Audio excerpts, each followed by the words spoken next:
Africa is not water poor, it is water ungoverned. A hand pump stands at the heart of a village. Children gather in the early light holding bright yellow jerry cans to get water. Nothing comes out. Yesterday this pump gave water. Today it gives dust. But by the time the sun sets, this village will begin to disappear. Families will gather what they can carry. Footprints will point away from home. Because in parts of Africa, you don't need a gun to break a community. You only need to break the water. But that raises a hard question. How can a continent that holds 9% of the world's renewable freshwater be brought to its knees by a single dry hand pump? Let's look from above, then beneath the soil, vast blue aquifers pulse into view. Africa is not water poor. Africa is water ungoverned. That distinction changes everything. Cristina Duarte, a senior official at the United Nations, puts it plainly. Africa possesses nearly every productive asset the future world will compete for. 9% of the planet's renewable freshwater. More than 600 gigawatts of untapped hydropower. Between 60 and 65% of the world's uncultivated arable land. The youngest workforce on Earth. And a consumer market projected to reach 2.5 billion people by 2050. This is not the portrait of a continent trapped by scarcity. This is the portrait of a continent sitting on strategic abundance. The African Union has declared 2026 the year of water and sanitation. That is not a symbolic gesture. It is an acknowledgement from Africa's own leadership. That water is not merely a social problem to be managed. It is an economic engine, a political lever, a strategic asset. Now imagine what happens when water stops being treated as foreign aid and starts being treated as infrastructure. The proposed Grand Inga Dam on the Congo River could generate twice the electricity of China's Three Gorges Dam, enough to power half the continent. The Lesotho Highlands Water Project already moves water across borders, feeding one of Africa's largest urban economies in South Africa. The Nile, the Niger, the Congo, the Zambezi. These are not national rivers. They are regional systems. They connect countries whether those countries agree or not. The engineering exists. The water exists. The land exists. The workers exist. What is missing is not resources. What is missing is governance. For too long, water in Africa has been treated as a humanitarian gesture. A borehole is drilled. A hand pump is installed. A latrine is built. Then the foreign team leaves.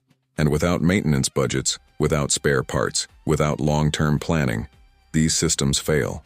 A pump without maintenance is not development. It is a consumable, used once, then discarded. This creates a cycle Duarte describes with painful clarity. Build, forget, rebuild. Meanwhile, less than 4% of sub-Saharan Africa's arable land is irrigated, the lowest rate of any region in the developing world. Rain falls, but is not captured. Rivers flow, but are not managed. Groundwater sits beneath the surface, but is not mapped. And when governance is weak, scarcity appears, even inside abundance. But while governance has lagged, a quiet revolution has been taking place underground. With support from the International Atomic Energy Agency, scientists across Africa have analyzed more than 20,000 water samples. Using a technique called isotope hydrology, water has a fingerprint. Scientists can now tell whether a drop of rain fell last year, or whether it has been sitting beneath the Sahel for 10,000 years as fossil water. 25 laboratories across Africa have been upgraded. 39 countries now share data on aquifers that cross borders. For the first time, Africa can see its hidden water, and what they have found is startling. Some aquifers recharge every rainy season. Others, once emptied, will never refill in any human lifetime. Pump too fast, and the loss is forever. Now consider something stranger. Across Africa, millions of hectares of land have been leased to foreign investors. Crops are grown. Food is exported. But something else leaves the continent silently: water. Every ton of food grown on leased land carries with it the water used to grow it. That water was never priced, never tracked, never governed. Land and water cannot be separated. To lease one without managing the other is to export an invisible resource without realizing it. This is what Duarte calls virtual water. The water you don't see leaving, because it leaves inside food. Other parts of the world face their own limits: water stress, food insecurity, climate collapse. They read the same reports. They see the same maps. They see Africa's empty land, Africa's full rivers, Africa's ancient aquifers, and they are not waiting.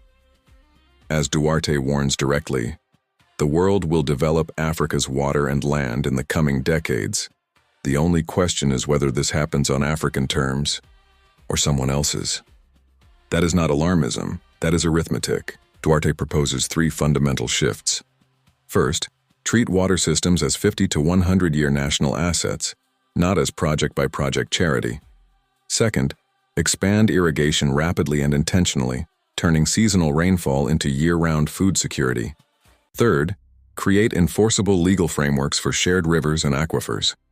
Because water that crosses a border without rules will eventually carry conflict with it. When water is governed, it cannot be easily weaponized. When water is maintained, villages do not empty. When aquifers are mapped, they are not destroyed. When rivers are shared cooperatively, they become bridges, not battlefields. So let us return to that hand pump in the village. That pump was never just a local failure. It was a symptom, visible, dusty, and dried, of a continental governance gap. Africa's challenge is not that it lacks water. Africa's challenge is that it has not yet treated water as the strategic asset it has always been. Africa's water is not its crisis. Africa's water is its future. The question is no longer whether that water exists. The question is, will Africa govern its water? Or will its water be governed for it?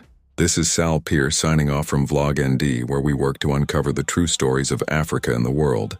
Thank you for watching. If this deep dive challenged your thinking and helped you see the complex forces shaping the African continent more clearly, please consider subscribing. It helps us continue this work and ensures you never miss what comes next. We truly appreciate your support.